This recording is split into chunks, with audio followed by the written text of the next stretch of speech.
perbedaan kaum muslimin itu ada 3. Yang pertama adalah perbedaan fikih. Perbedaan fikih Bapak Ibu sudah sering lihat di Indonesia kan ya, perbedaan fikih. Contoh misalnya kayak taraweh. Taraweh ada yang 11 rakaat, ada yang 23 rakaat. Itu perbedaan fikih dan itu biasa. Dan insya Allah para guru-guru yang hadir di sini itu semuanya mengajarkan bahwasanya kalau berbeda secara fikih itu biasa dan normal. Paham ya? Itu yang pertama. Yang kedua adalah perbedaan politik. Nah, perbedaan politik ini tentang siapa yang memimpin setelah Rasulullah. Awalnya itu. Maka dari perbedaan politik ini muncul Sunni dan Syiah. Dalam cerita ini masih aman.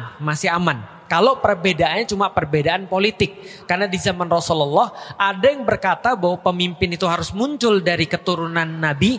Ada yang berkata tidak perlu keturunan Nabi. Nah itu masih aman. Yang ketiga perbedaan akidah. Perbedaan akidah itu kalau sudah berkaitan dengan yang namanya rukun iman. Rukun iman ada berapa?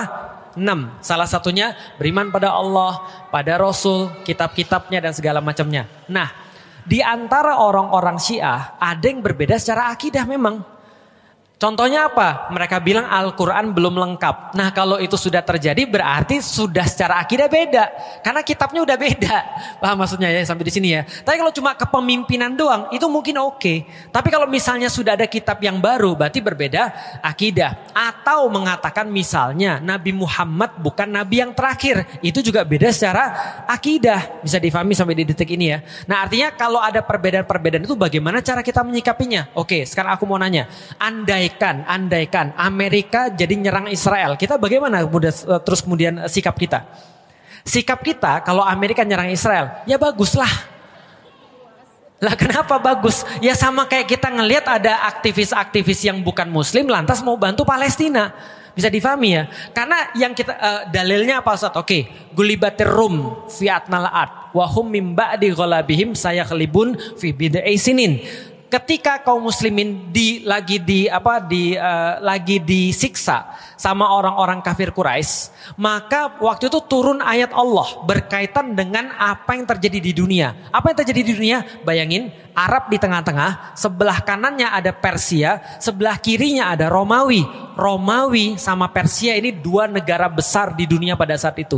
Perang mereka. Ketika perang, maka orang-orang kafir Quraisy berkata, Romawi pasti kalah. Terus dia nunjuk muslim, kayak lu pada semuanya tuh. Lu semuanya kan pada percaya bahwa ada kitab yang turun dari langit, ada malaikat, ada agama yang datang dari Tuhan nih kepada kalian. Romawi juga gitu, mati itu semua Romawi, kalah sama Persia. Paham maksudnya? Di titik ini, orang-orang kafir Quraisy menyamakan mereka dengan Persia dan umat muslim dengan Romawi. Maka ketika ditanyakan pada Rasulullah Sallallahu Alaihi Wasallam, maka Rasul menjawab ketika turun ayat gulibatir rum, akan dikalahkan orang-orang Romawi fi atnal ard, di tempat yang paling rendah. Wa hum mim ba'di ghalabihim sayakhlibun fi bid'i sinin, dan setelah mereka kalah akan menang kembali dalam waktu dekat. Berarti yang menang siapa? Romawi. Di dalam Al-Quran dikatakan, dan hari itu bergembiralah orang-orang muslim. Pertanyaannya, kenapa orang muslim gembira? Karena Romawi menang? Bukan. Orang muslim gembira karena mereka membuktikan kafir Quraisy salah. Paham sampai di sini? Artinya mereka bukan memihak salah satu, tapi mereka melihat kepentingan mereka kayak apa. Paham sampai di sini ya? Oke, Iran. Iran sudah jelas-jelas menyampaikan mereka adalah negara yang punya keyakinan Syiah 12 imam. Syiah 12 imam itu berarti meyakini ada imam dalam tanda kutip yang melanjutkan Rasulullah dan dia maksum. Jelas ya? Dan itu bukan akidah kita. Jelas ya? Jadi ya udah pandangan kita sama seperti pandangan ketika ada orang-orang yang misalnya bukan muslim lalu kemudian bantu Baitul Maqdis. Ya udah kita ngeliat kayak gitu aja. Kalau andai kan dia bisa membuat repot musuh kita nih, yang Israel ini. Israel ini kan udah nyata-nyata mengganggu dan menghabisi orang-orang di Gaza nih. Lah kalau mereka berdua terus kemudian sibuk, ya bagus. Oke, bisa difahami ya. Oke, berikutnya. Ustadz, tapi ini bisa ekskalasinya bagi penduduk dunia? Tentu saja. Dan itu kan yang diinginkan oleh Israel. Coba lihat baik-baik ya. Ini mungkin agak mumet, tapi mohon maaf ya kalau mumet ya. Gak apa-apa didengerin aja dulu, nanti lama-lama juga paham. Kalau gak paham ya gak apa-apa juga sih. Jadi gini ya. Namanya Amerika, itu dia punya tugas. Apa tugasnya? Ngendaliin seluruh dunia agar sesuai dengan keinginan dia. Paham sampai di sini? Maka dulu kalau ibu-ibu pernah dengar perang Vietnam, siapa yang lahir tahun 40? Ada nggak? Nggak ada ya. Tahun 55 sampai 75 itu ada perang Vietnam namanya. Nah perang Vietnam itu penyebabnya apa? Sederhana, Amerika nggak mau Vietnam jadi komunis. Maka dia serang Vietnam supaya Vietnam nggak jadi komunis. Sederhana itu. Jadi artinya adalah apa? Penyebabnya lebih ringan daripada kasus Gaza yang sekarang. Gitu maksudnya. Oke. Berarti Amerika pengen semua sesuai dengan dia. Sekarang aku mau nanya. Kalau Amerika punya musuh yang gak mau sesuai dengan Amerika, siapa kira-kira? Siapa kira-kira? Iran? Bukan. Siapa yang gak mau sesuai sama Amerika? Rusia. Maka Rusia sama Cina bestie nih. Kenapa bestie? Karena dua-dua ini gak mau diatur sama Amerika sekarang nih ceritanya. Maka dua-dua ini bestie. Satu perang dagang, satu perang dingin. Bisa difahami ya, karena Rusia ini adalah pewarisnya Uni Soviet. Dia punya banyak sekali juga hulu ledak nuklir. Lalu kemudian Cina juga sama. Mereka bestian nih. Ketika mereka bestian, mereka nyari proksi. Proksi itu gimana ya ngomongnya ya? Sebentar. Nyari besti. Mereka jadi nyari besti di tempat daerah konflik. Karena Amerika itu punya bawahan di Timur Tengah namanya Israel, maka orang-orang ini harus punya bawahan juga. Apa bawahannya di sana? Bawahannya Iran. Jelas?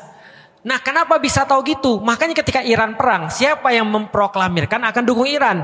Rusia, Cina. Jelas sampai di sini?